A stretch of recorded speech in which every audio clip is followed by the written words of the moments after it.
பேருந்து கட்டணத்தை உயர்த்திய பிறகு, பால் விலையை உயர்த்திய பிறகு, சங்கரன் கோயில் சட்டமன்ற தொகுதி இடைத்தேர்தலில் தனித்து நின்று மகத்தான வெற்றியை நாங்கள் அடைவோம்.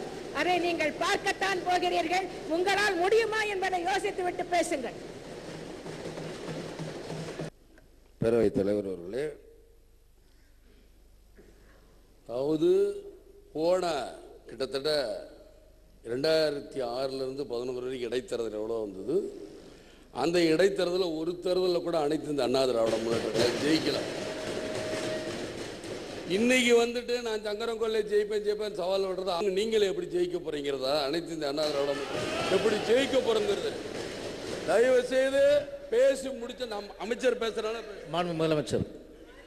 பேரவைத் தலைவர் அவர்களே, தேர்தல் அறிவிக்கப்படுவதற்கு முன்பாகவே மாண்புமிகு எதிர்க்கட்சி தலைவர் தோல்வியை ஒப்புக்கொண்டு விட்டார். மாண்புமிகு எதிர்க்கட்சி தலைவர், நாங்க தோல்வியை ஒப்புத்துக்கல, கேட்டதுக்கு மட்டும்தான் பதில். பேரவைத் தலைவர்களே, நாங்க என்ன கேட்டோமோ அதற்கு மட்டும்தான் பதிலை தவிர சங்கரங்கள்னா பெண்ணகரத்தில் ஏன் தோத்தீங்க சொல்லுங்க.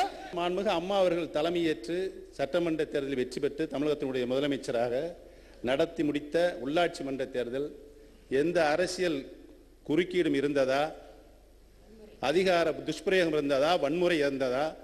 அப்படி இல்லாமல் நியாயமான தேர்தலை நடத்தி மகத்தான வரலாற்று சிறப்புக்கு வெற்றியை நாங்கள் அடைந்திருக்கின்றோம். பேரவைத் தலைவர் அவர்களே, நிதியமைச்சர் சொன்னபடி சொன்னார், உள்ளாட்சி தேர்தலில் இதுவரைக்கும் ஏதாவது வன்முறை நடந்ததா இல்லை ஏதாவது நடந்ததானா பத்திரிகைகளை போடலைன்னா நான் எனது தொகுதிக்கு போகும்பொழுது என்னை வந்து சேர்ந்தவங்களும் சரி மற்றவங்களும் எப்படி நடக்கப்பட்டது. இதுக்கு குறிப்பு இல்லை இதற்கு எதுவும் சொல்லுங்கன்னா சொல்ல முடியாது.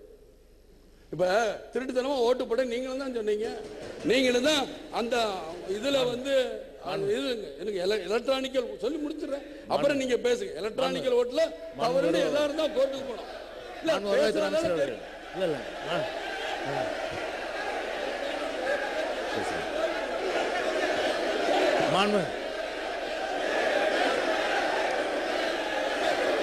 மாண்புமிகு வருவாய்த்துறை அமைச்சர் அவர்கள், அமைச்சர் பேசுறாங்க ப்ளீஸ். அது மரபல்ல, அமைச்சர் எழுந்திருக்கும் போது அவர் கொடுத்துற அப்புறம் வாய்ப்பு தராங்க. ப்ளீஸ் இடம். மாண்புமிகு வருவாய்த்துறை அமைச்சர் ப்ளீஸ் இடம்.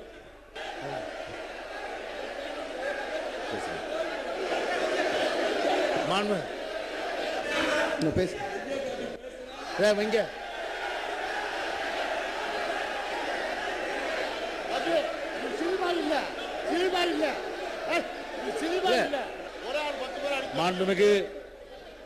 மாண்புமிகு எதிர்க்கட்சி தலைவர் அவர்கள் கையை உயர்த்தி பேசுவது தவறு.